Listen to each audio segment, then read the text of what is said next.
A gente está vendo sua tela inteira. Uhum. Assim, bom, esta parte dá, porque tem uma. Ainda não vou entrar, vou fazer uma introdução aí. Mas o pessoal consegue me ver aí no quadrinho pequeno ou não? A gente está vendo agora no modo de apresentação com o círculo vermelho em volta, mas a gente está vendo. Tá, tá bom. Tá? Então, estou te ouvindo bem, eu vou iniciar a gravação, vou dar as boas-vindas e eu já passo a palavra para a senhora. Tudo bem? Tudo bem, sem problema. Tá. Eu vou só sair rapidão, então. É, Bom, pessoal, Posso, meu nome é. posso, posso começar a gravar? Eu dou as boas-vindas e eu passo a palavra para você, pode ser? Perfeito, sem Tá, vou problema. começar a gravar aqui.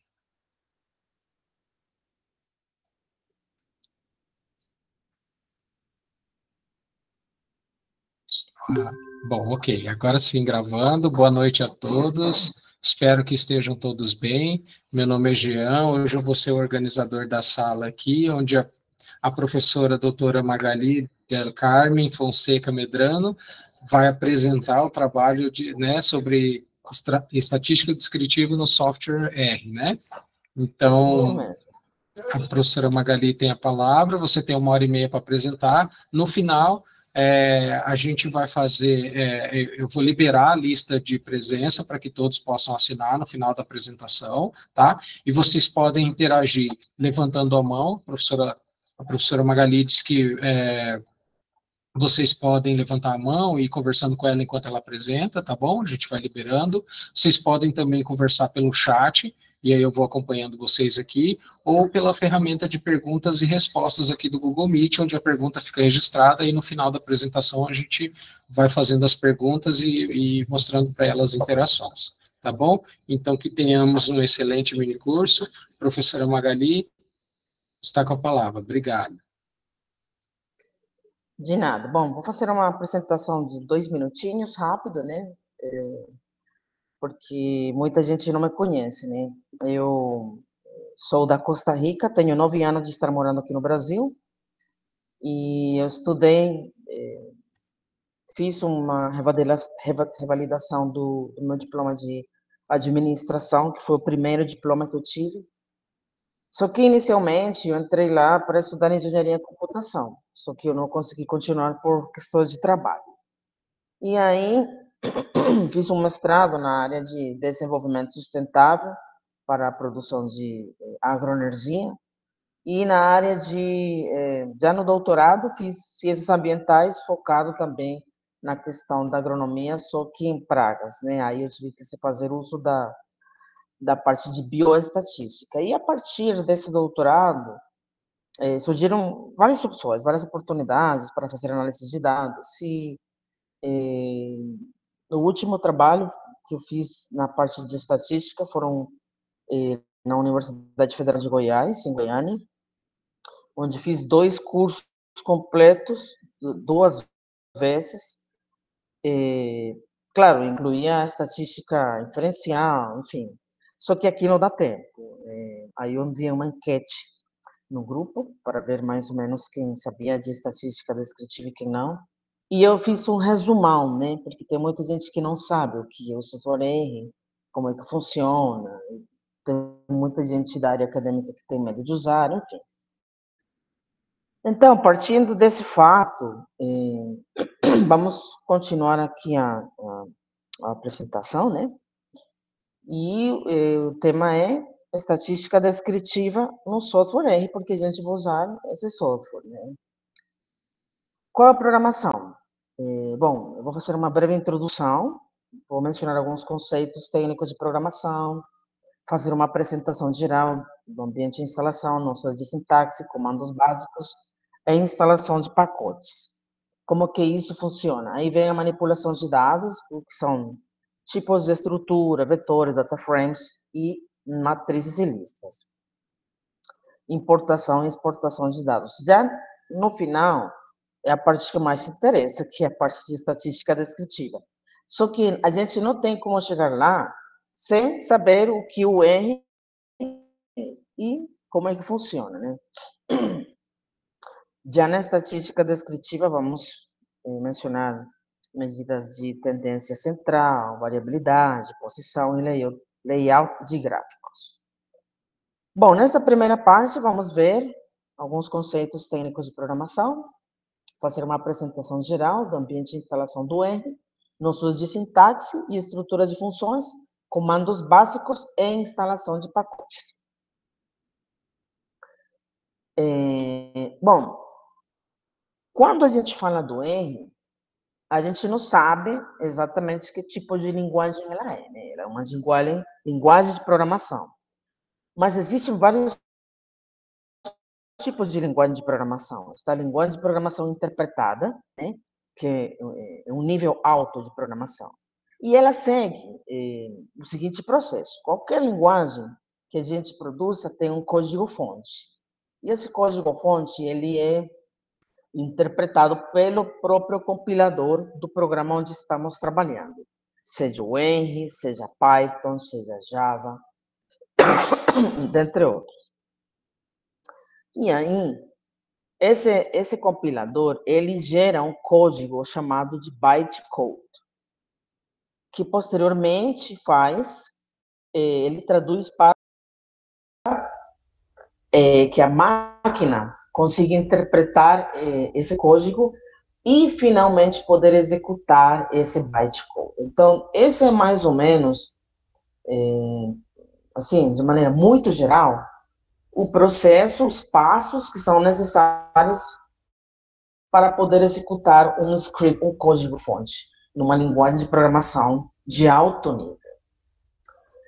Já na linguagem compilada, esse código-fonte passa igualmente por um compilador dessa linguagem que a gente está utilizando, só que no lugar de poder gerar esse código bytecode, já ele é transformado diretamente para código de máquina e finalmente executado na máquina, né? Bom, mas e aí, quais são as vantagens e desvantagens de trabalhar com uma linguagem interpretada ou uma linguagem compilada ou híbrida, inclusive, né? Então aí eu montei essa tabelinha onde tem, por exemplo, algumas características eu dei um peso, eu dei um valor positivo, negativo, né? Para ver qual realmente é mais vantajoso para trabalhar. E aí eu tenho, por exemplo, a questão a gente encontra a disponibilidade do código-fonte. Então, numa linguagem interpretada, esse código é público e na compilada é privado. Na execução de processos, ela é mais lenta na interpretada, mais rápida na compilada. A depuração do código na interpretada é fácil e na linguagem compilada é uma otimização geral, aí demora mais um pouco. A compilação dos processos, na linguagem interpretada a gente obtém, ou é gerado esse bytecode, e na compilada é gerado o código de máquina. A portabilidade mais portátil na linguagem interpretada, né? E na linguagem compilada é menos portátil, já que requer uma compilação específica para cada plataforma.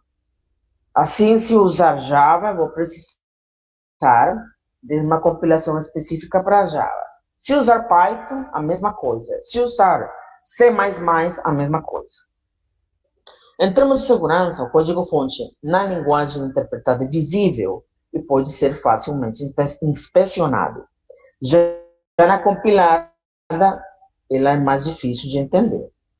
E a manutenção, bom, na interpretada é fácil fazer uma atualização e manutenção diferente da compilada, que é um processo desafiador devido à necessidade de gerenciar diferentes versões compiladas.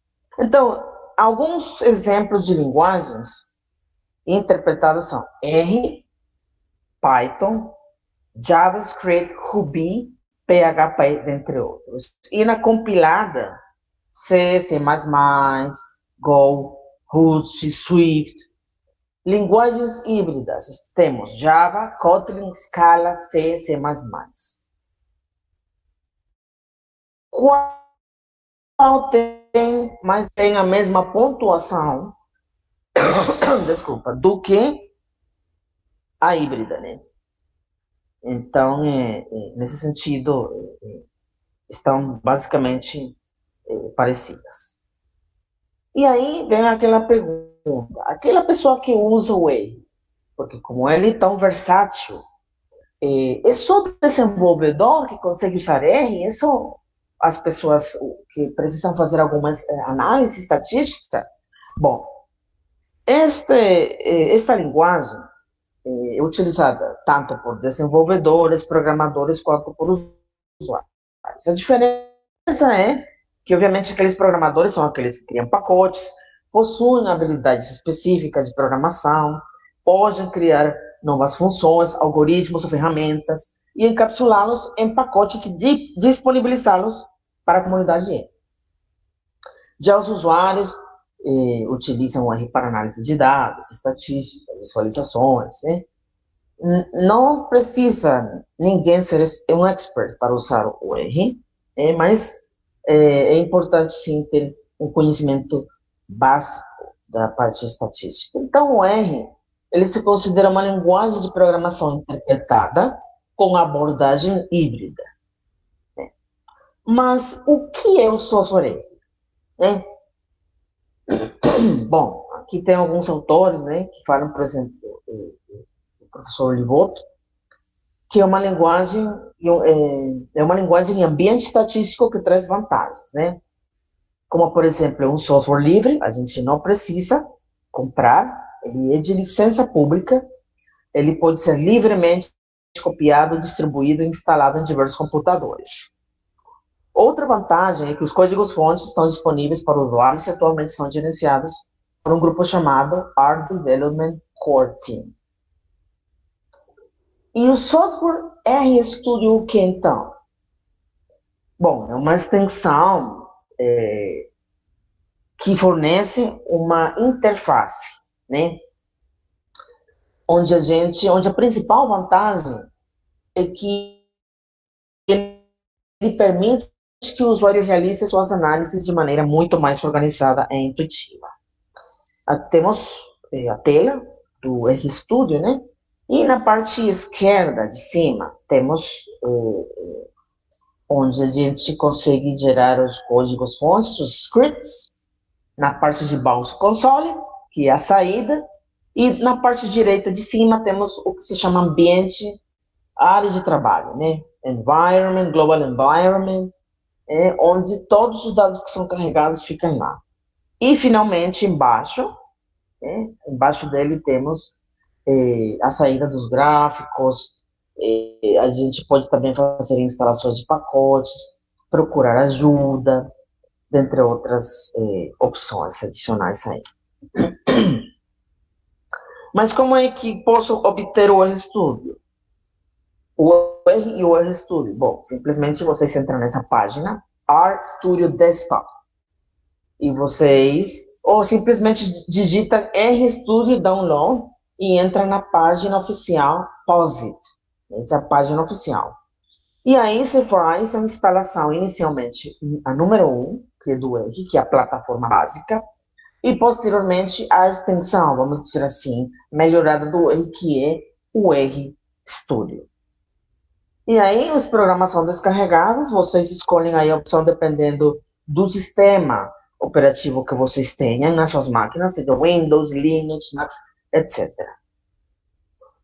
Quais arquivos a gente encontra dentro do R? Bom, todos os arquivos onde a gente gera os scripts têm extensão R.R.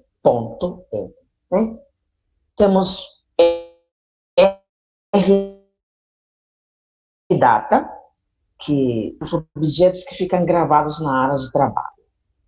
O R-History, que automaticamente salva o histórico dos comandos executados, e o R-Project, que guarda informações de projetos.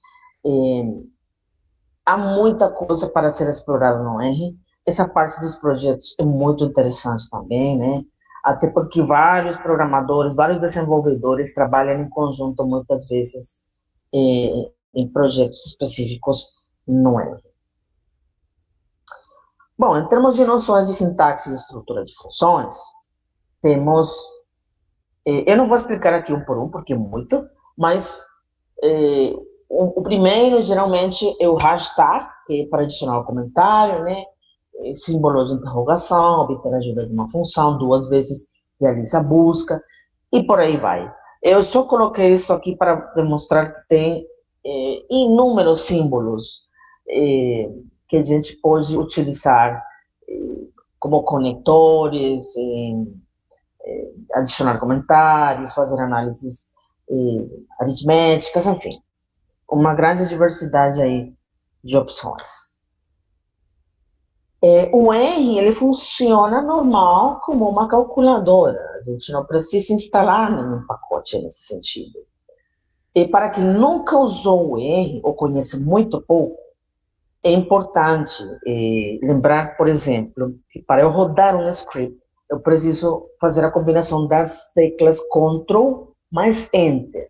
Eu vou só sair um minutinho daqui, vou entrar para o R, né? Então, por exemplo, se eu quiser somar 2 mais 2, eu pressiono. Eu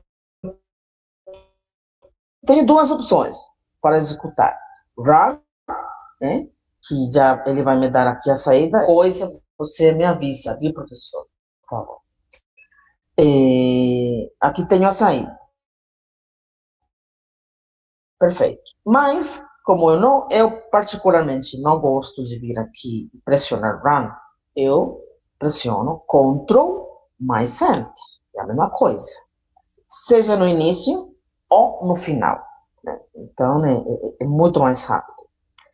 Eu posso fazer multiplicação, enfim, uma diversidade de operações aritméticas, como vocês podem ver aqui. Bom, uma coisa que eu esqueci. Para limpar a área do console, está aqui embaixo, eu faço mistura, a combinação das teclas Ctrl L e limpo aí. Se eu quiser apagar o que eu tenho aqui na área de trabalho, eu venho aqui com a vassourinha. E quando eu tenho gráficos aqui, agora não vai aparecer, está desabilitada esta opção, mas ela apaga igualmente tudo que eu tiver aqui. Porque quando a gente vai fazendo as análises, vai ficando extremamente cheio, carregado de dados. Bom,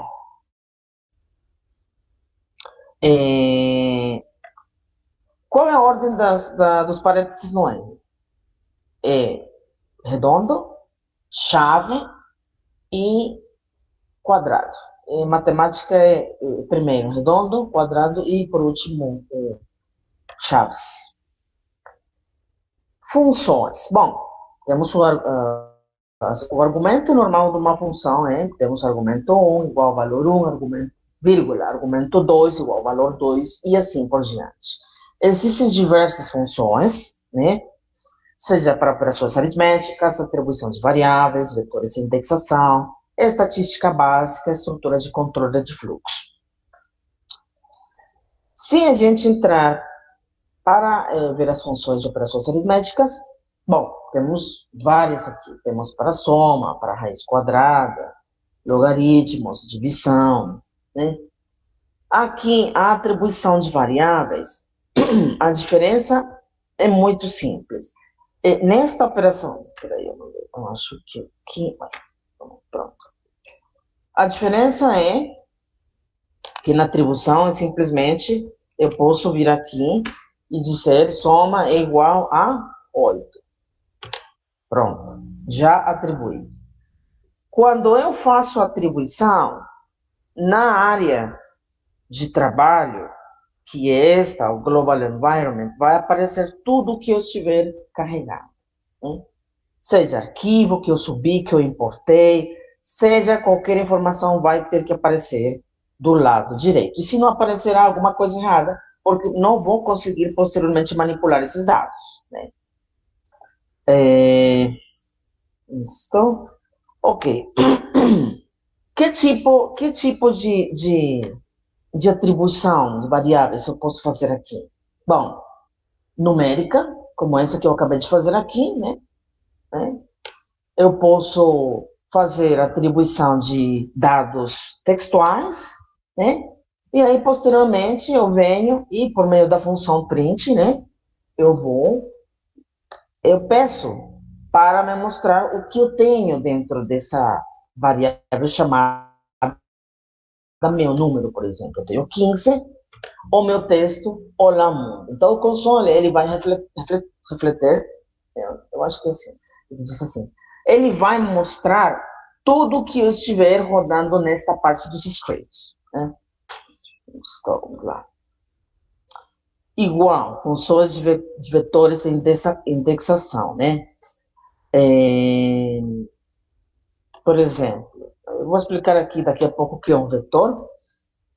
Um grupo de números, um conjunto de números, eu vou concatenar através da função, um simples set, uma simples letra, né? E separo os elementos por meio de vírgula. Isso é um conjunto de dados, né? E aí eu tenho esse vetor. Caso eu quiser, por exemplo, vou até copiar isso aqui, quiser acessar algum desses números, algum elemento deste, eu tenho que usar o parêntese quadrado. E aí, o número 3 qual seria? 1, 2, 3. Perfeito. Carreguei, aparece aqui. Só que para eu visualizar, né, eu tenho que fazer aqui. Print, por favor, print elemento terceiro, que seria o número 6, no console. Bom,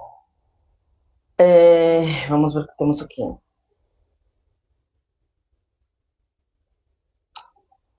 Temos funções de estatística básica, né? Onde a gente pode calcular a média por meio da função min, né? Desvio padrão por meio da função SD também. Não vou fazer isso aqui agora, mas daqui a pouco vamos ver algumas questões na parte de estatística descritiva. Temos estrutura de controle de fluxo. O que significa isso? Bom, isso simplesmente condicionais, né? Muita gente acha, porque sim, eu tenho inclusive colegas que eles se formaram na área de TI, de graduação, mestrado, enfim. E aí eles não gostam do R, porque eles falam que o R não segue a estrutura normal de uma linguagem de programação, né? Mas tem sim algumas coisas que podem ser executadas, né? Uma delas são as condicionais. Então, a gente pode ver aqui que eu faço essa condição para o caso da variável idade, né? Se o que tiver na variável idade for maior ou igual a 18, por exemplo, eu quero que mostre a mensagem você é maior de idade. Caso contrário, imprima ou mostre você é menor de idade, né? E por meio, isto é só uma pequena amostra, mas com essa informação já a gente pode montar ou criar uma função. E aí vem aquela pergunta, por que é importante usar ou criar funções? Bom, para fazer as análises mais rápidas e eficientes. Hoje em dia não é suficiente simplesmente fazer análise de dados. Você pode ser o melhor fazendo análise de dados. Mas a questão posterior é a agilidade, a rapidez. E isso implica um processo de automação. As funções, criar funções faz esse processo de automação, né? Vou mostrar aqui, vamos ver onde estou. Aqui, criar função. Vou dar um exemplo básico. Eu tenho aqui, vou apagar aqui. Eu atribuo a variável peso 84,4, perfeito. Já aparece aqui. Altura. E vou calcular o índice de massa corporal. Peso dividido por altura ao quadrado. Perfeito. E simplesmente venho e imprimo esse índice de massa corporal, esse IMC. Mas, para não ter que fazer tudo isso, eu posso criar uma função que faça isso por meio da função function. E aí, meus argumentos vão ser peso e altura. Para esse peso, ele vai fazer a seguinte operação e vai retornar o resultado. Então, aqui, criando essa função, eu venho e simplesmente coloco IMC, peso e altura. Um exemplo muito simples. E ela vai me dar o resultado, o mesmo anterior, só que eu tenho 4 linhas, aqui eu tenho uma. Essa é a finalidade das funções. Onde estamos? Temos alguns comandos básicos aqui no R. Temos o GWD, temos o dir, vamos ver como funciona isso. Então, vamos aqui. O GWD, simplesmente, Ctrl Enter, ele me mostra onde eu estou. Ele me mostra o diretório onde eu estou, que é aula básica, né? Se eu quiser definir onde eu estou, eu uso qual? Aqui não está, vou mostrar aqui. CWD, está na frente, está na outra, no outro slide. Só que aí como eu faço? Se eu vier aqui e copiar isto, eu vou colocar aqui em aspas, beleza. E rodar, vou ter erro. Porque o R, ele não reconhece este slash, né? Não reconhece. Ele reconhece esse daqui. Então, assim, são coisas muito pequenas, né? Muito pequenas. Esse daqui, desculpa.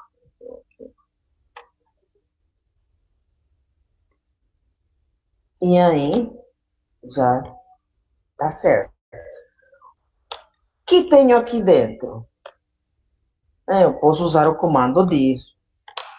E ele me mostra os arquivos que eu tenho nessa pasta. Tenho 65 arquivos, né? Nessa pasta daqui.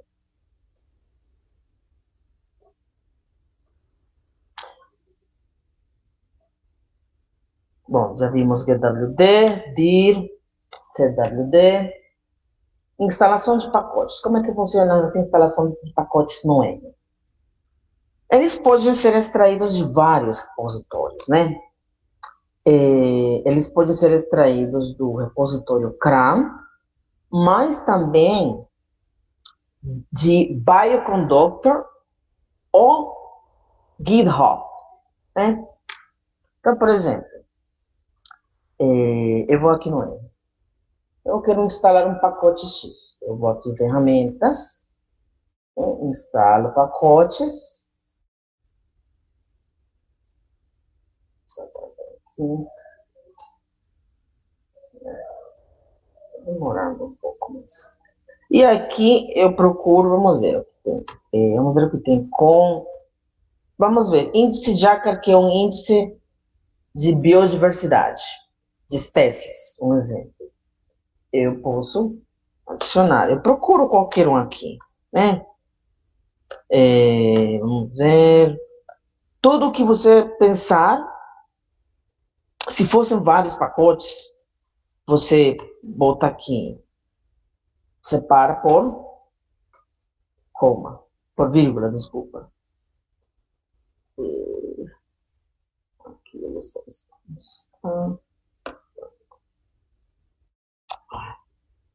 Aqui.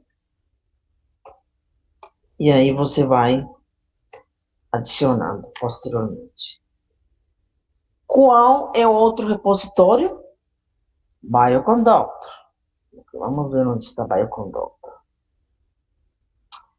Bioconductor vamos ver se consigo entrar aqui. Onde está? Aqui.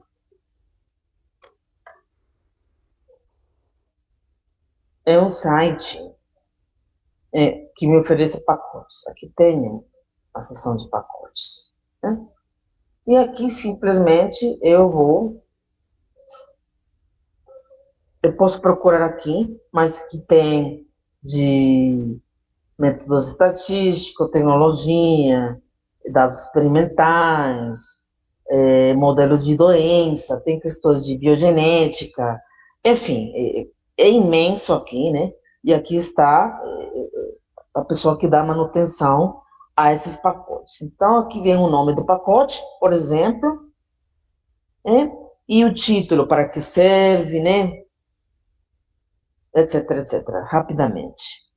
Bom, fora esse, qual outro temos? Temos GitHub.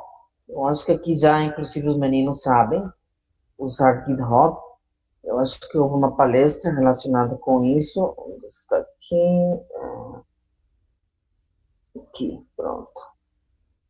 Vamos ver.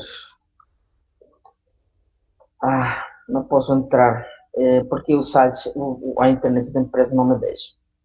Mas a ideia é que vocês... Aqui, por exemplo, esse é o meu, né? E aqui eu estava procurando como fazer análises agronômicas. E havia um pacote, uma função que me interessava desse professor chamado Tiago Olivoto. Só que tinha um erro, deu um erro e eu entrei em contato por meio dessa rede com ele. Também análise de drone por meio do R, precisei fazer um. Aí entrei nessa comunidade Open Drone Map, e aí vai, é imensa a comunidade do GitHub, e a gente entrando em partes muito específicas, a gente consegue copiar e colar o script deles dentro do R. Não dá para demonstrar aqui porque a internet daqui da empresa me bloqueia essas informações. Bom, a segunda parte é a estrutura e manipulação de dados. Como é que funciona isso? Aqui vamos ver tipos de estrutura, vetores, data frames, matrizes e listas. O que é cada um deles? Como fazer uma importação e exportação de dados? Perfeito. Bom, vetores. O que são vetores? Eu escrevi um vetor, né, um pequeno conjunto de dados, concatenei esses dados através da letra C, né, como vocês podem ver aí mais uma vez. E os vetores são estruturas de dados que armazenam elementos do mesmo tipo. Eles podem ser numéricos, caracteres, lógicos e data, né? Então, temos aqui o exemplo. Números, a variável números, a variável nomes, lógico e datas. Perfeito. Desculpa. Então, vamos copiar isto aqui. Vou dar para isto.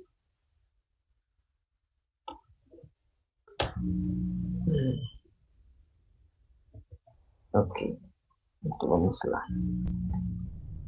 Tenho números,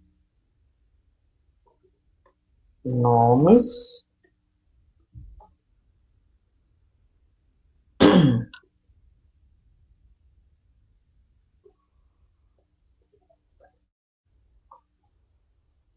e datas. Perfeito. Ok. E aqui, eu adiciono, eu faço essa setinha aí, concateno cada um deles. Se quando é caractere, letra, eu tenho que colocar aspas, né?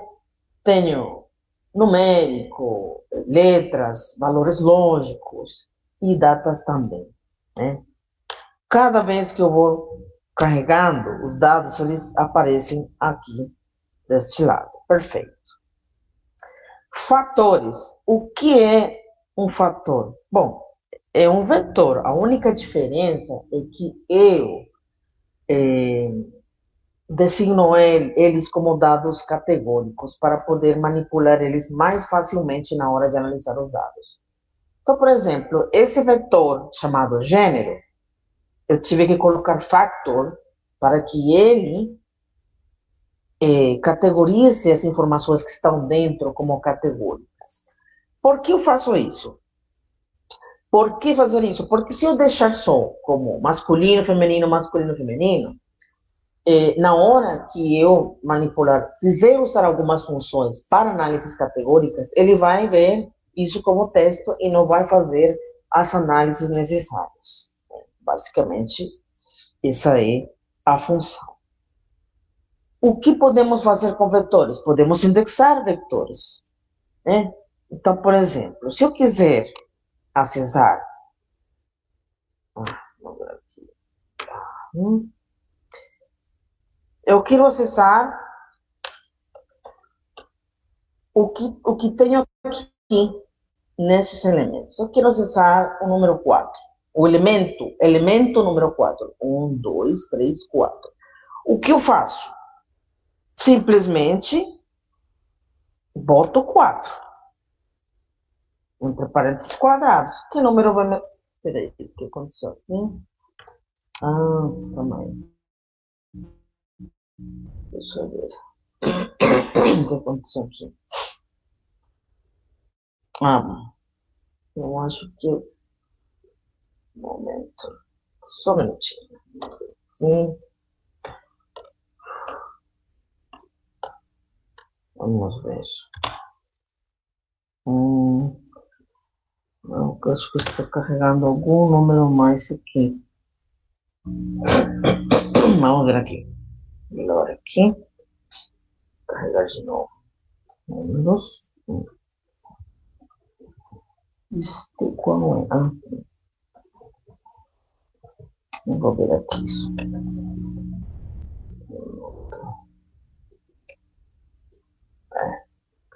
Eu acho que eu vou ter que não seja isso, senão...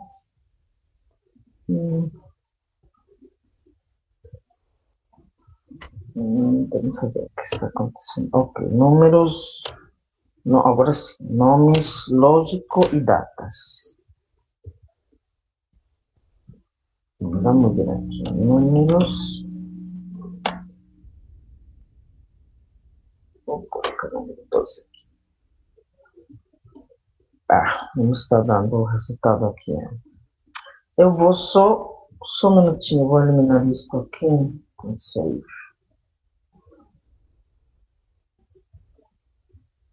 Para ver, só um minuto.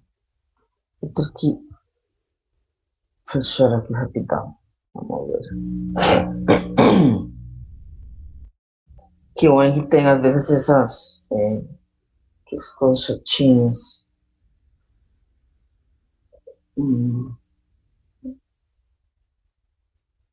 Só um minuto. Enquanto carrega para acessar o elemento aqui. Vamos ver.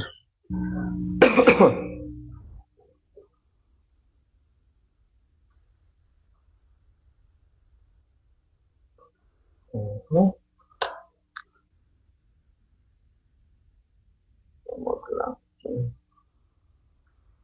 Fazer isto. Número. Vou colocar isso aqui. Eu quero acessar o número 4. Vamos ver. Números 4. Agora sim. E aqui me deu o número 2. 1, 2, 3, 4. Número 2. Perfeito.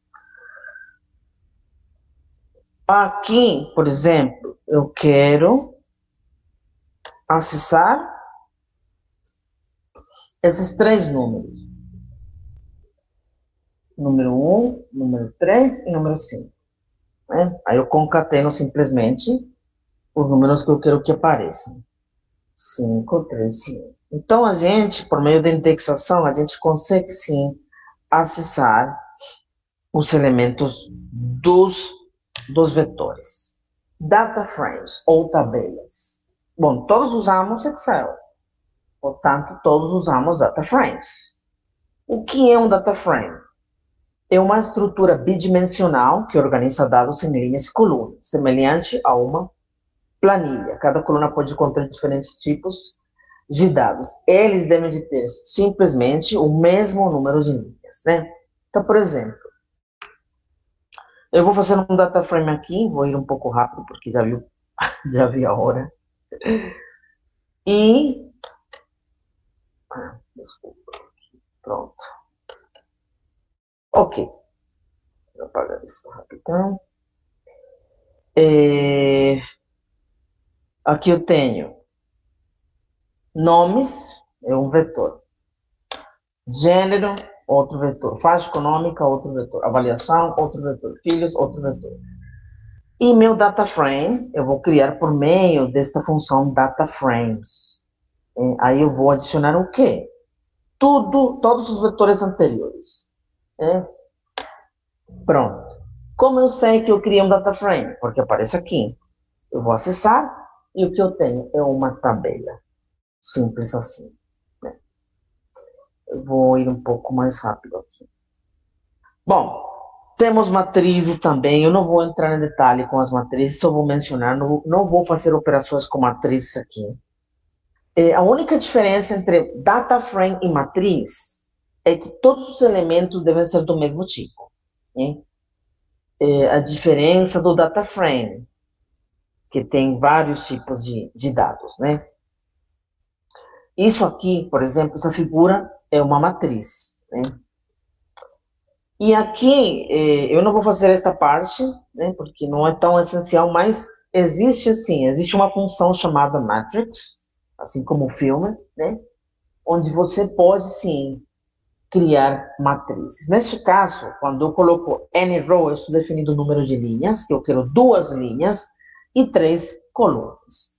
Esse by row igual true significa que eu vou organizar essa matriz na ordem das linhas. Então, por exemplo, os números 1, 2, 3, 4, 5, 6, a prioridade vai ser por fila. Então, na fila 1 vai ter os números 1, 2, 3, na fila 2, 4, 5, 6. Eu posso mostrar, desculpa, os dados da primeira fila por meio da função head, os dados da última fila por meio da função tail também. Posso ver resumos de matriz, número de filas e número de colunas. Esta parte não é essencial, a parte mais importante eu já vou entrar. Eu não vou explicar esta parte aqui. Listas. A lista é simplesmente a junção de tudo que a gente fez. Vetores, data frames, matrizes. Se eu tiver, por exemplo, algum elemento lógico, posso adicionar. Alguma data, posso adicionar.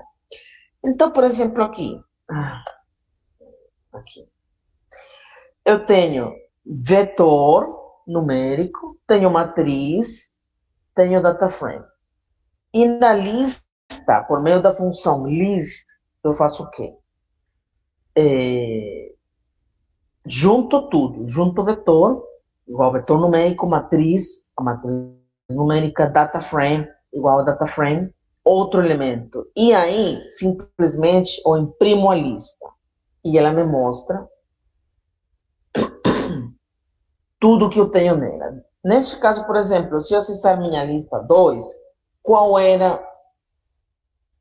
o elemento número 2 da lista? Era a matriz. Então, quando eu acessar, ela vai me mostrar o conteúdo da sublista, para mencionar de outra maneira, né? E essa sublista era o quê? A matriz. Se eu quiser ter acesso, vamos ver se consigo. Por causa do tempo, não quero demorar muito aqui. Vamos ver se consigo. Ok, vamos botar isso aqui. Não é isso.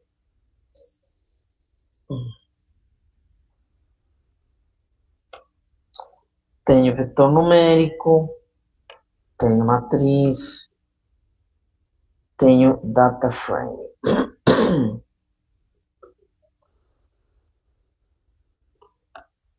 E aí eu vou criar esse vetor, esse outro e o data frame.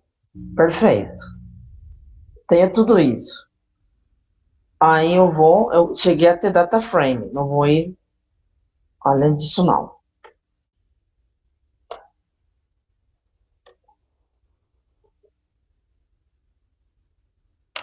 E aí já cria a lista. Então, se eu acessar, por exemplo,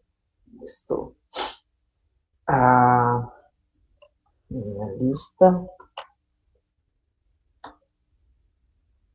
2, eu tenho matriz que eu acabei de criar.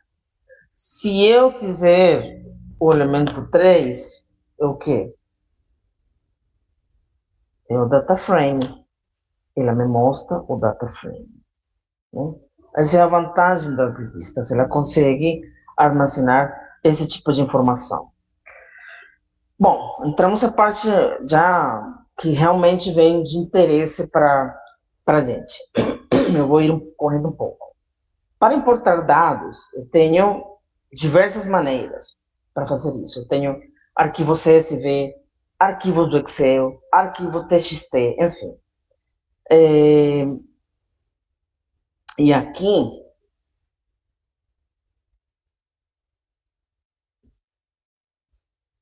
eu vou definir, né, meu diretório e tem uma função que eu já instalei aqui em Tools, Install Packages, chamada readr.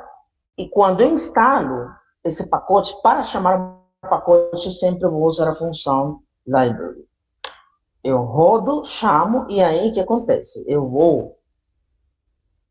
a primeira maneira de eu importar um arquivo é atribuindo de uma vez. Vou usar a função readCSV, que está dentro deste pacote. Então, por exemplo, se eu quiser usar qualquer função, eu tenho que ter certeza que essa função está dentro do pacote, que tem que estar instalado primeiramente, e eu tenho que chamar. Feito isso, agora posso usar. Neste caso, o que eu vou chamar, o que eu vou importar? Eu tenho um arquivo chamado clima CSV, que é esse aqui. E aqui estou falando que tem cabeçalho, que é verdadeiro que tem cabeçalho. Pronto, já importei.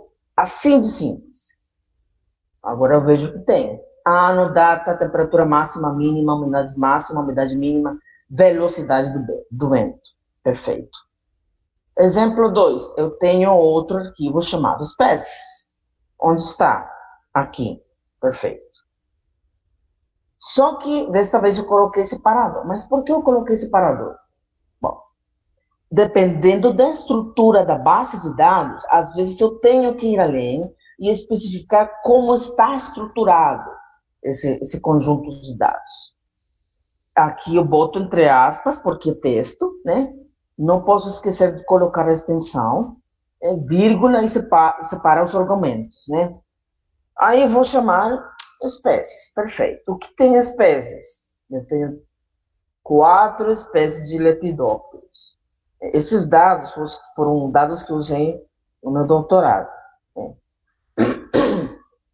Tá, mas se eu tirar esse separador, o que acontece? Bom, se eu tirar e chamar assim, tá certo, carregou, perfeito. Eu vou dar uma olhada, olha como estão meus dados. Aí tenho que separar, eu tenho que especificar como esses dados devem estar separados, né? E às vezes a gente precisa usar mais parâmetros para poder estruturar corretamente a base, os dados dentro do eixo. Perfeito. Exemplo 3. Eu posso usar uma opção chamada File Choose. O que significa isso? Olha aqui. Não sei se vocês estão olhando a minha tela. Aqui eu posso escolher o que eu quiser escolher. File Choose significa em inglês escolher arquivo. Perfeito. Eu vou escolher, vamos ver, CSV. Perfeito. Clima. Tá aí, meus dados. Muito bem, só que não apareceu aqui. Só ficou aqui. Por quê? Porque eu não atribuí. Eu só pedi para abrir, para ler esse arquivo. A diferença daqui, aqui eu já estaria atribuindo, né? Dados, igual. Rodo, Ctrl Enter, chamo, CSV, Onde está CSV? Clima. Perfeito. Aqui está. Só que agora não aparece como clima. Por quê? Porque eu defini que ele fosse chamado e ficasse nesses dados, essa informação em dados, aqui, por isso. Que mais? Esse outro daqui é diferente. Simplesmente, eu não vou escolher. Eu boto onde está o arquivo, o diretório. Pronto. Ctrl Enter, a mesma coisa. Dados, tá aqui. Eu verifico que meus dados estejam certos. Sempre verifico. Ok. No Excel, a mesma coisa. Tem um pacote chamado Read Excel. Eu instalo o pacote Read Excel, chamo o pacote por meio da função Library, e aí eu quero simplesmente que carregue esse arquivo chamado carros, que está aqui. Carros. Perfeito. E aí eu venho e rodo. Está aqui. O que contém carros? Marca, quilômetros por litro, número de cilindros, cilindragem de motor por litro, cavalo de evolução do eixo traseiro, enfim, todos esses dados. E aqui vem a mesma coisa. Eu só escolho, mas não atribuo. E aqui faço o mesmo, só que aqui já estou atribuindo. Carros. Pronto. E dados 2, para não confundir. O que tem dado o mesmo? Exatamente o mesmo. Igual com esta parte daqui. Igual, só que eu botei o diretório. Aqui. Isso foi, desculpa, aqui não carreguei, porque não tem, isso foi um exemplo só, o nome do arquivo não coloquei aqui. Mas a ideia é colocar aqui, eu poderia colocar aqui carros. Pronto. Carregou. É isso aqui. Tá aí.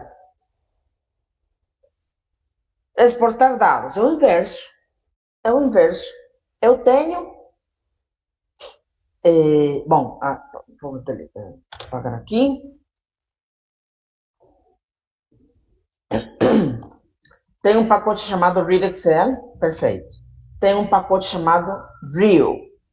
Eu carrego. O que faz? Por que carregar Drill? Porque eu tenho uma função chamada Export que está dentro desse pacote. Essa função Export transforma data frames em CSV, Excel, JSON e outros. E aí, por exemplo, eu quero ler... Por que carregar Excel? Porque eu quero ler primeiro o arquivo Excel chamado carros. Perfeito. Tá aí. Agora eu quero exportar o que estiver dentro desta variável carros, mas que grave como carros teste 3, por exemplo. E aí, qual é o argumento da função? Botar o diretório e o nome. Perfeito. Já fiz. Onde está? Carros 3. Deixa eu ver qual era. TXT. Ok. Carros 3. Aqui está. Texto. Perfeito. Write table, write CSV fazem a mesma coisa também. Ele transforma para CSV versões para TSV, PSV, TXT. É a mesma coisa. Eu venho e uso a função write table, coloco o dado que eu quero transformar, que está armazenado em dados, para o arquivo, por exemplo, carros teste 2 TXT. Pronto, já fez. Aqui, igual. Então, tenho carros teste 2 como TXT. Onde está? Pronto. E tenho um carros teste 3 CSV. Aqui está. Vamos ver o que mais. Bom, da importação e exportação de dados já terminamos. Vamos ver o que mais temos aqui. Aí agora vem a última parte de estatística descritiva. Olha o tempo. Estamos assim, bem apertadinhos, mas vai dar. E aí, temos as medidas de tendência central, média, mediana, moda, variabilidade, variância, desvio padrão, coeficiente de variação. Medidas de posições, percentis e quartis, tipos de gráficos. Bom, antes de entrar na estatística descritiva, eu sempre faço um breve esclarecimento sobre o que é descritiva e inferencial. A descritiva, ela descreve e resume um conjunto de dados. Simples. A inferencial, ela é mais abrangente, um pouco mais complexa.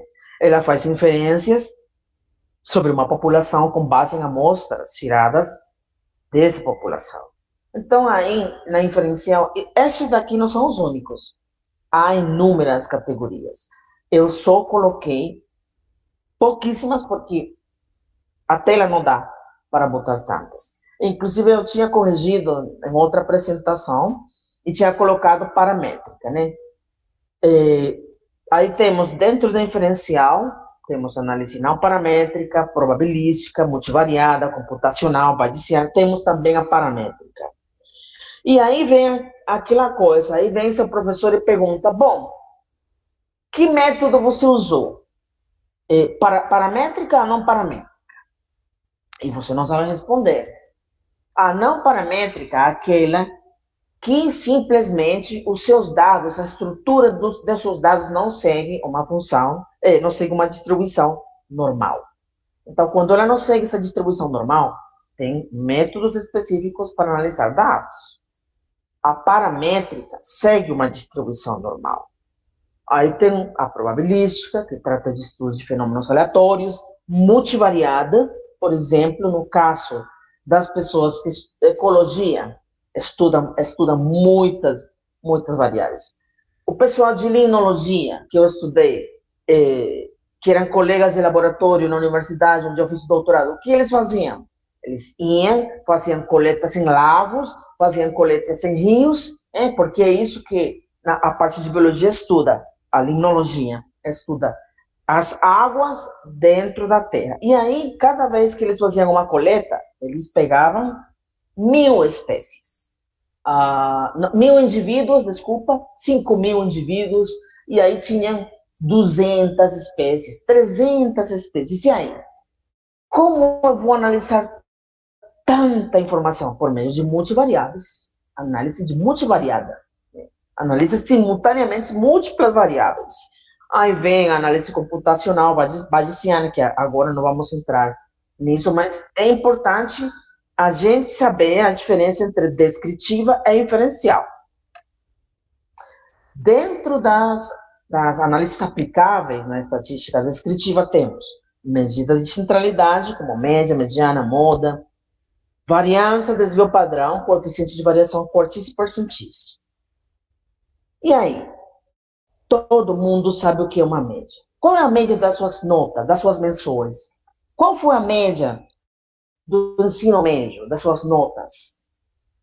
A média é calculada somando todos os valores e dividindo ele pelo número desses elementos. Isso é a parte mais fácil.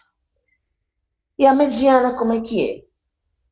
A mediana é o valor central de um conjunto de dados. Simples assim.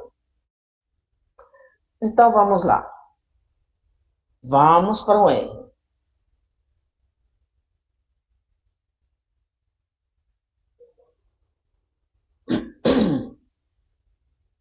Ok.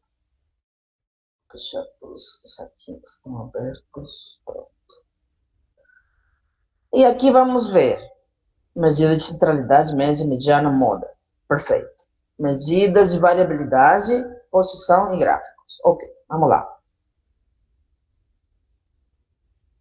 Vou limpar aqui, para não confundir.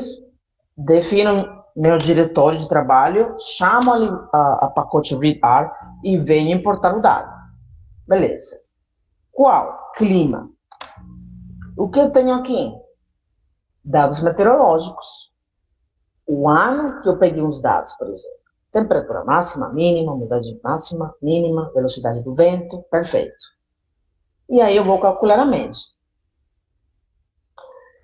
Essa média, eu não sei se vocês estão vendo bem, se a tela está muito pequena, se vocês precisam que aumente a tela, aí vocês, se alguém puder me avisar, perfeito, porque para mim está bem, mas não sei para vocês. Tá Aqui certo? parece bom para mim, professora. Aqui parece bom, consigo enxergar.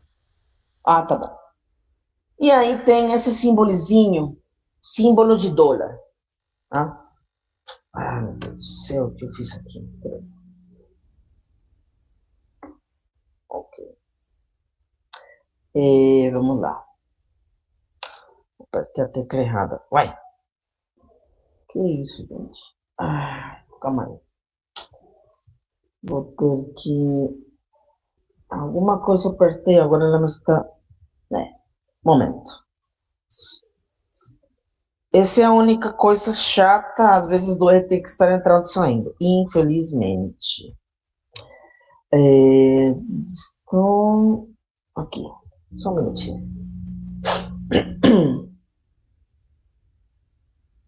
Ao vivo, acontece de tudo quando está ao vivo, mas quando a gente não está ao vivo, tá tudo certo. Vamos ver aqui.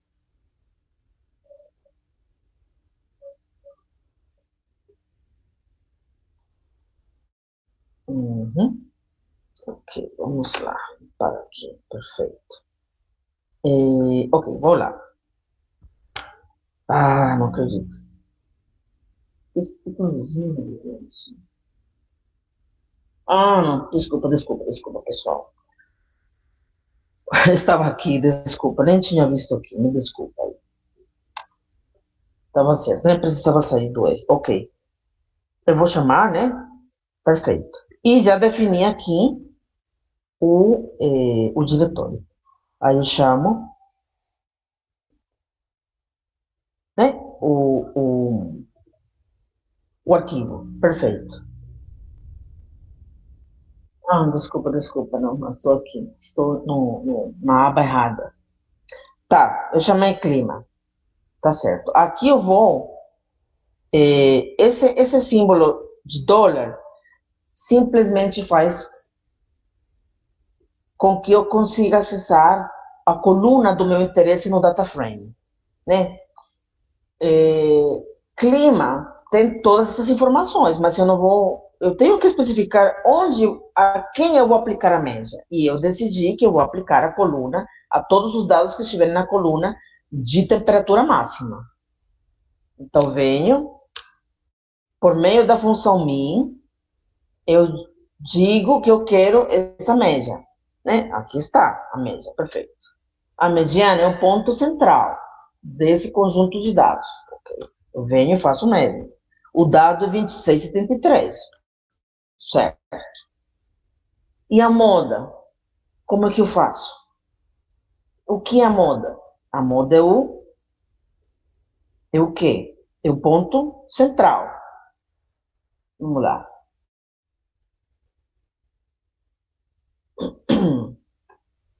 Então, eu tenho aqui, eu vou criar esse vetor.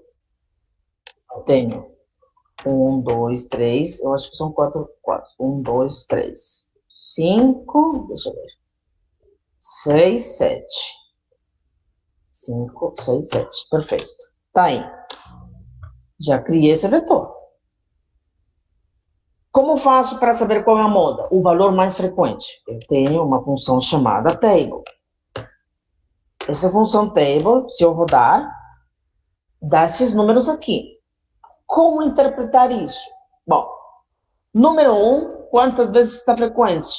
Aparece 1. Número 2, 1. Número 3, 1. Número 4, 3. Então, quer dizer que a moda desse vetor, desse conjunto de dados, é 3. O número 4 aparece 3 vezes. 5, 1, 6, 1 e 7, 1. Perfeito. Agora vou fazer isso com temperatura máxima. Aqui. Fechando isso aqui. Função. Ok. Vou fazer isso aqui. Perfeito. Vamos ver.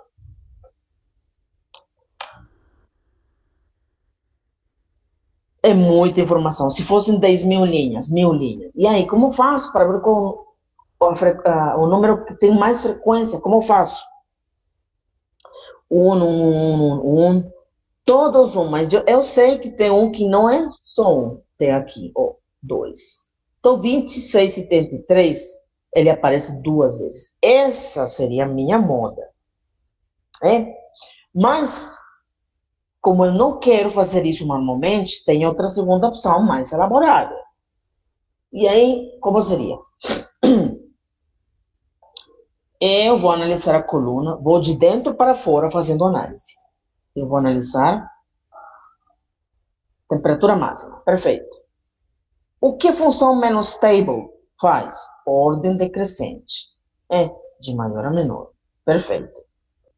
Sort organiza de maneira decrescente os dados da temperatura máxima. Perfeito. E agora, eu quero que você nomeie, vamos dizer assim, o elemento, por isso coloco esse número 1 aí. O elemento 1, porque somente vai ser 1, que é mais frequente. E aí, o que acontece? Eu venho, faço, e ele me dá de uma vez o 2673, no lugar de estar procurando por tudo isso. Perfeito. Vamos com medidas de variabilidade. E o que é isso? Bom, temos variância, desvio padrão, coeficiente de variação. O que é variância? É uma medida de dispersão que indica o quão distantes os valores estão da média. É difícil de interpretar porque eles têm unidades quadradas.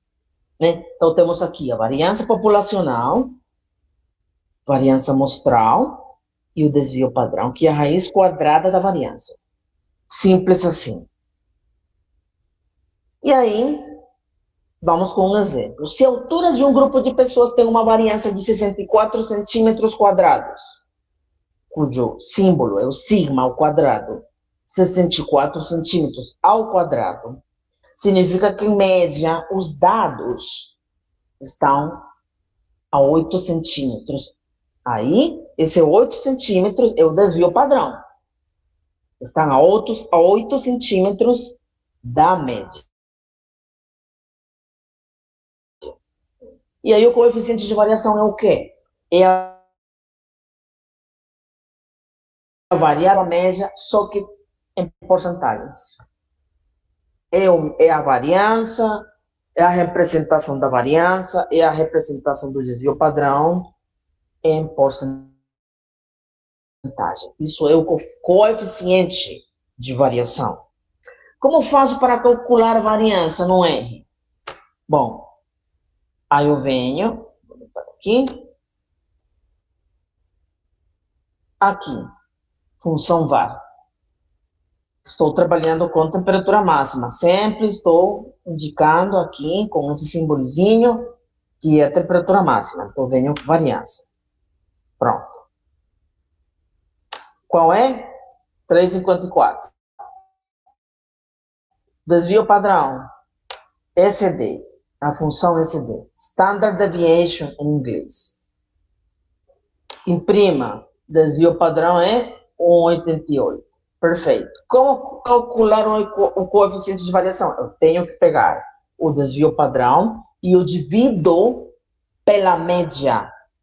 E aí eu multiplico o resultado desse 100 porque é porcentagem. Coeficiente de variação, imprimo 7,13. E aí, o que significa 7,13? Significa que o desvio padrão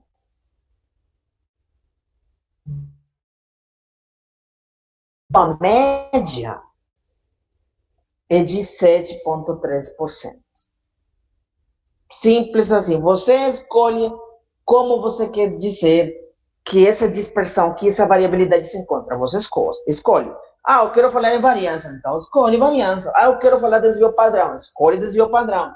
Não, coeficientes de variação. Perfeito. Sempre vai ser o mesmo resultado. E aí vamos agora. Deixa eu ver onde estamos. Onde estou? Desculpa. Opa. Ok. Tem uma função aqui no R onde eu agrupo. Tem muita função, mas, por exemplo, eu quero analisar só duas colunas. Eu uso a função group by. Perfeito. E summarize também, para simplificar o que eu quero. Como eu faço isso? Bom, tem vários pacotes aqui. Esse daqui. readr para ler arquivos. CSV, né?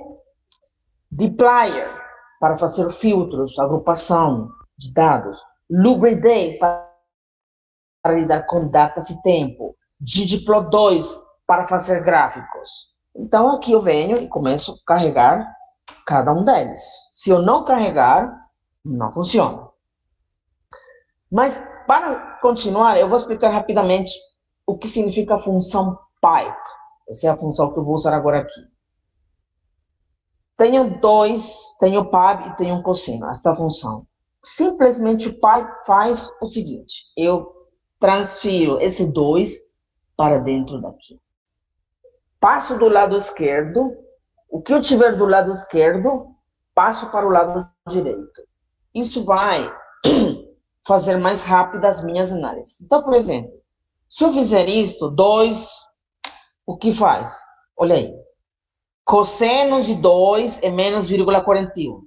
Então, tudo que eu vou fazer aqui, vou passar da esquerda para a função da direita. Como assim? Bom, vou limpar aqui.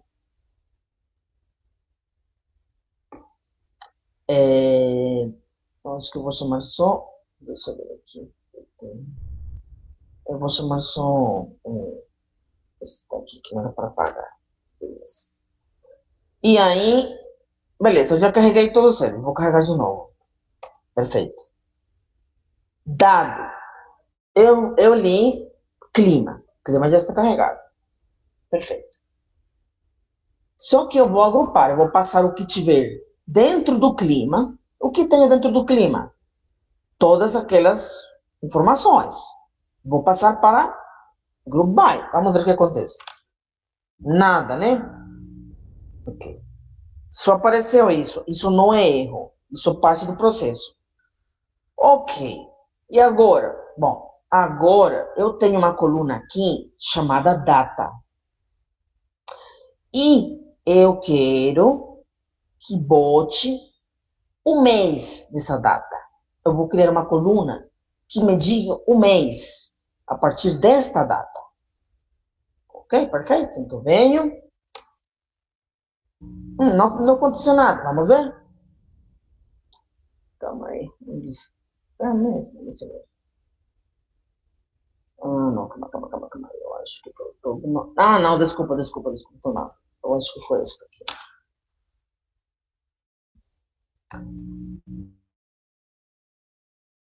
Vamos ver aqui. Não.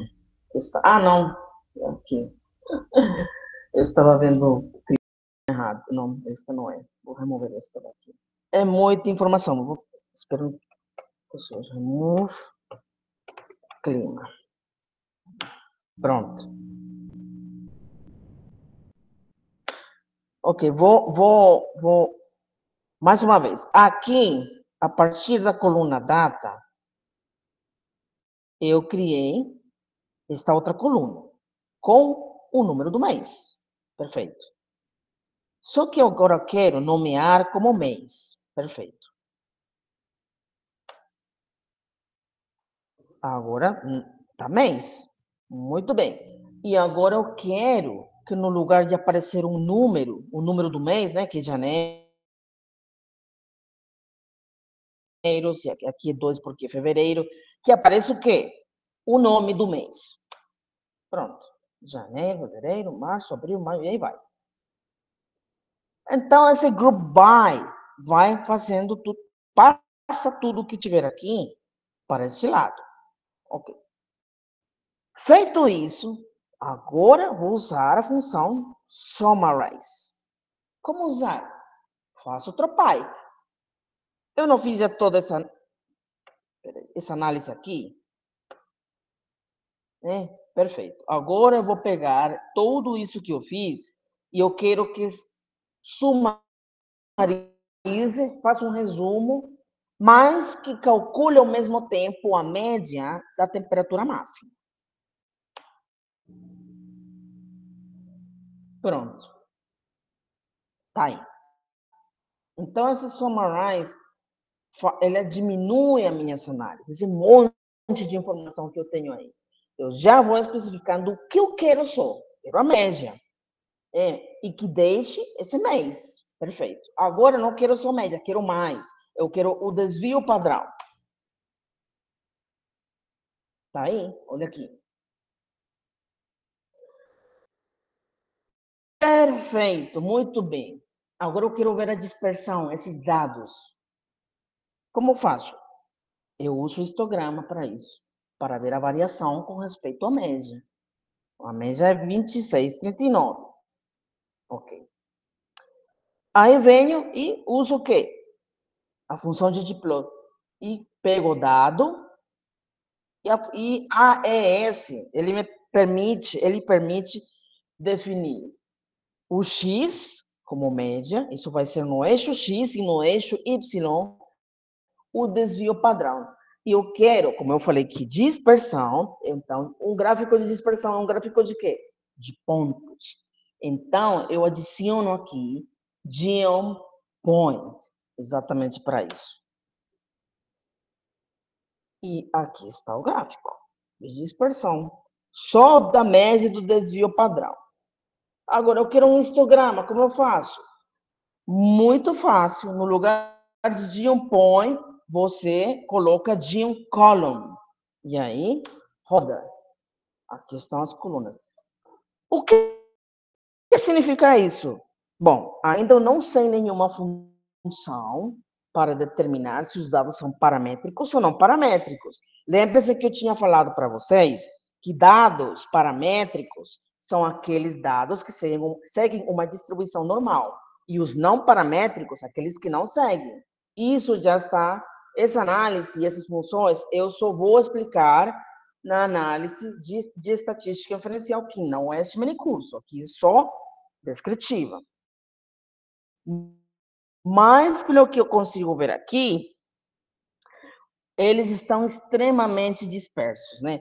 Quando os dados seguem uma distribuição normal, eles seguem um sino igual. Aquela campainha sobe igual um cerro e desce tudo junto. Aqui não.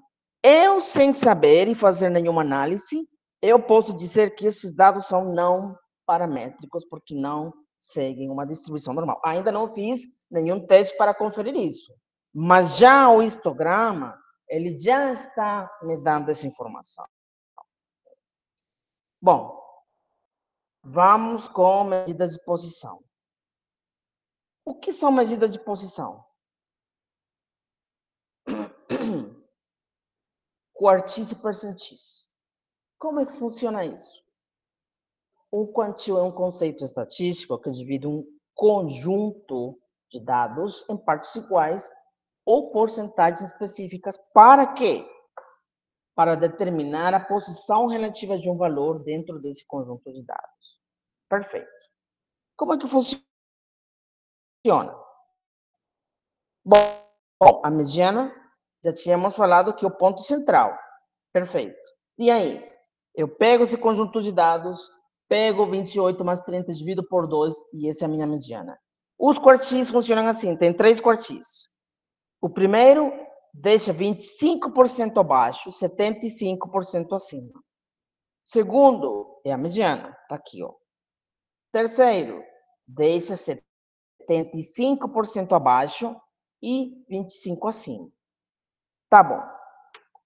E aí, não entendi. Ok, bora, vamos para o R. Vamos fazer o quê? Eu vou apagar aqui. Dados. Eu tenho esse vetor. Ó, beleza. Os mesmos números que aqui. Estou pegando os mesmos, de exemplo. Para eu calcular esses quartis, eu uso a função quantile. Mas aí eu tenho que definir a distribuição. 25%, né? 75%, e esse vírgula 01, eu compasso a distância entre um e outro elemento, né? Beleza, eu vou fazer, tenho quantis, e aí eu vou determinar a distribuição desses quantis. Tá aqui, ó. 12, 22, 75, 29, 38. Como é que eu sei que tá certo? Ó, 12 é 0, tá aqui. 22, 75, tá dentro de 25%, tá aqui. 50, não é metade? É a média, a mediana, desculpa. 75 é 38, 75, tá por aqui. E 100% tá no número 50. Não está aqui? Tá aí.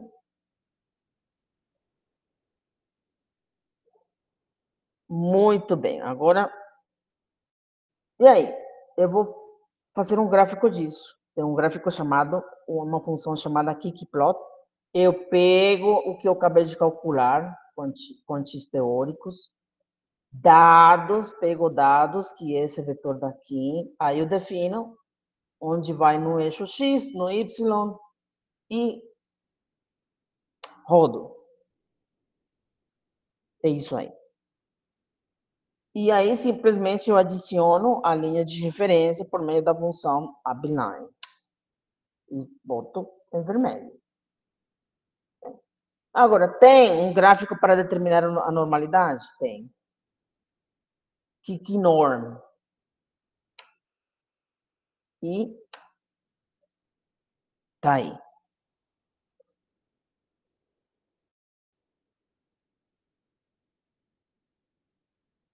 Aqui, esta daqui, aparentemente, esses dados desses quartis seguem uma distribuição normal diferente. O exemplo que eu dei. Né? Aparentemente, mas ainda não temos nenhuma prova disso, nenhum teste. A última parte, só tenho 7 minutos para terminar. Quando usar os gráficos? Quando usar histograma? Quando usar gráficos de barras? Quando usar pizza? Bom, eu vou... Essa é a última parte. Quando usar um histograma? Ele me ajuda a visualizar a distribuição dos dados. Foi o que eu falei anteriormente, né? A forma da distribuição dos dados. Identificar áureas, mas ele se usa principalmente para isso, para ver a distribuição dos dados quantitativos. E aí eu vou no R. Aí eu vou chamar clima. Mais uma vez. Eu quero um histograma só da coluna de temperatura máxima. Tá aqui. É tão fácil, eu poderia... Eu fiz com ggplot e coloquei diom col, de colunas. Mas eu posso fazer aqui, simplesmente botando a função hist, de histograma. É isso aí. Um histograma rápido para ver a distribuição. Né? E aqui eu defino, né? Eu boto cor, aquela coisa do layout, valores, o que vai no eixo X, no Y. Né? Rodo, já botei cor. Legenda, eu defino, vai lá na parte de cima do lado direito e escreva percentage quantis, preencha em azul, a borda tem que ser preta, o tamanho da letra .07. Tá aí. Isso, rapidamente, um histograma muito simples. Né? Gráfico de barras. onde está? Era este. Assim. O gráfico de barras, ele se usa, o bar plot, ele visualiza dados categóricos. O que são dados categóricos? Bom, tudo aquele dado que representa categorias. Gênero, país, raça, nacionalidade, enfim. E que sejam grupos discretos ou absolutos. Então, eu venho, vou apagar aqui para não confundir, vou limpar aqui, chamo read Excel, porque eu vou ler o quê? Eu vou ler um arquivo Excel. Perfeito. Por que eu coloco 3? Vamos ver onde está. Este é o arquivo Excel, salários. É isso que estou chamando. 3 porque eu tenho 3 abas, 4 abas. Eu quero trabalhar com a aba número 3. O que tem? Renda mensal, idade, Universidade Federal. Unidade da federação, desculpa, município, produto, atividade, gênero e nível. Ok. Então, vamos lá. Chamo. Tá aí. Vou plotar o que tem na coluna renda mensal. Eu vou adicionar título e cor. Aí eu venho com bar plot, o argumento salários, que renda mensal, porque eu determino a coluna, names.arg determina o quê? O nível de salário, que seria CAB. Eu quero que ele analise esses dois dados, tanto na renda quanto no nível salarial, e que bote cor azul. No eixo X estão as categorias, no eixo Y os salários e o título do gráfico. Tá aí. Ah, eu quero adicionar legenda. Aquela história. Aí tem, boto do lado direito, na parte alta, e vai ter a legenda rico, classe média e pobre. E o tamanho do rótulo vai ser 0,8. Tá aí. Tá aí um gráfico de barras. Rápido, por categoria. Ah, mas eu quero cores. Então, vamos fazer um vetor de cores. Azul, laranja e roxo. Pronto. Tá aqui, ainda não saiu. Aí eu vou plotar o mesmo, só que no lugar dos cores, as cores, eu vou colocar o vetor. E o mesmo que eu fiz anterior. Tá aí. E adicionar a legenda. Pobre, rico, classe média. Tá aí.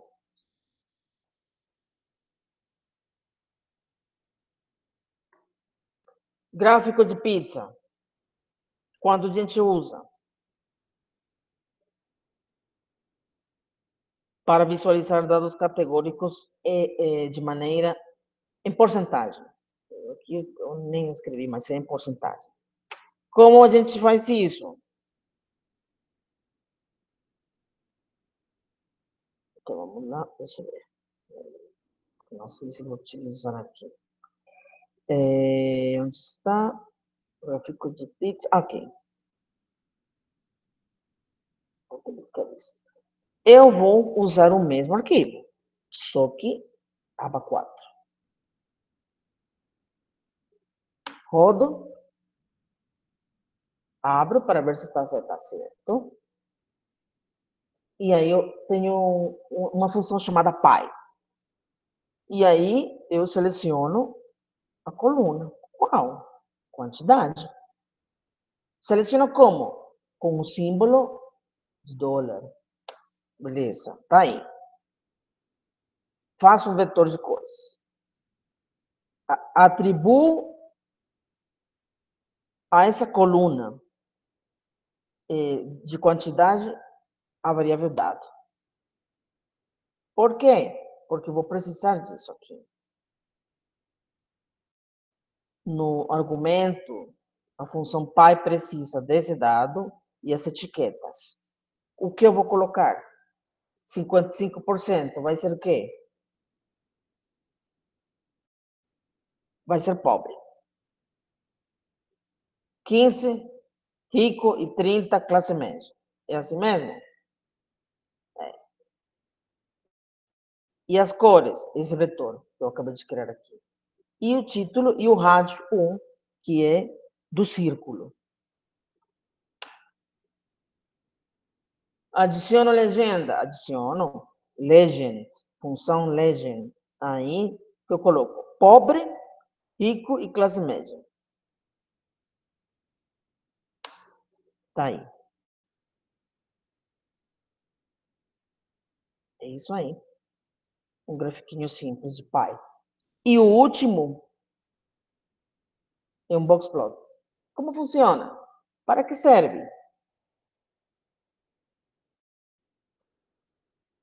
Ele visualiza a distribuição de dados numéricos e identifica outliers, avalia a simetria e compara distribuições. Ah, não entendi. Ok. Vamos lá. Eu vou chamar de novo salários. Qual aba? A número 3. O que tem a aba 3? Isso daqui. Bora lá? Não vou chamar mais read Excel porque já chamei. Eu carrego de uma vez. Pronto. Tá aí. Ah, calma aí. Está chamando. Ah, não, tá certo. Calma aí. Perfeito. Achei que tinha carregado errado. Tá certo. Já 3. E aí eu quero trabalhar só com esta coluna, gênero. Perfeito. Atribuir. Converter a variável gênero em fator, que foi o que eu falei, para fazer análises. Factor, salários, dólar, gênero. E atribui novamente a ele. Oh, é exatamente o mesmo. Por que eu estou fazendo isso? Porque aí eu não tenho que repassar para outra variável e para outra. Aí eu já caio nela mesma. É por isso que eu estou fazendo isso. Perfeito. Agora que eu defini que é um fator, eu vou criar o box plot. De quê? Da renda mensal. Uhum. Só que o box plot tem função. Ele tem uma variável dependente e outra independente. A variável dependente é renda mensal. A renda mensal está em função, está o tiozinho aqui, o símbolo, em função do gênero. Então, o gênero é a variável independente. Aí vem salários, que é o que eu carreguei aqui. E aí eu boto aquela história. Eixo X, eixo Y e o título. Pronto. Tá aí. Como interpretar isso? Do lado esquerdo eu tenho salários. Do lado do eixo X, X, tenho o gênero. Então, temos feminino, masculino. Então, nesse gráfico, alguém, assim, a mediana, que é essa linha pretinha, é 4.000. Um pouco, 3.800, 3.900. Já para os homens, a mediana é acho que são 2.100, mais ou menos. Mas tem alguém aqui dos homens, isso aqui é um outlier, é isto daqui. Alguém aqui ganha menos de 2.000. Alguém aqui em cima ganha 5.100, 5.050. Mas do sexo feminino, tem um outlier aqui que sai, que ganha mais de 5.000 reais. Mas tem outra que ganha aqui 2.200, 2.500. Então, isso, eu consigo ver isso por meio desse bot plot. É claro, não vou explicar isso aqui jamais, porque só vou fazer assim, já bem arrumadinho com a função de diplo 2. eu criei esse outro aqui, já um pouco mais elaborado. Esse pontinho, esse asterisco é a média. A mediana é a linha preta, né? E aí eu só dei cor, mas é a mesma informação. E é isso. Eu me atrasei 5 minutos. E aí que está, para quem quiser utilizar as informações para citações, né? Vou aqui para parar de compartilhar aqui. Seria Legal, isso. legal. Parabéns pela apresentação, professora Magali.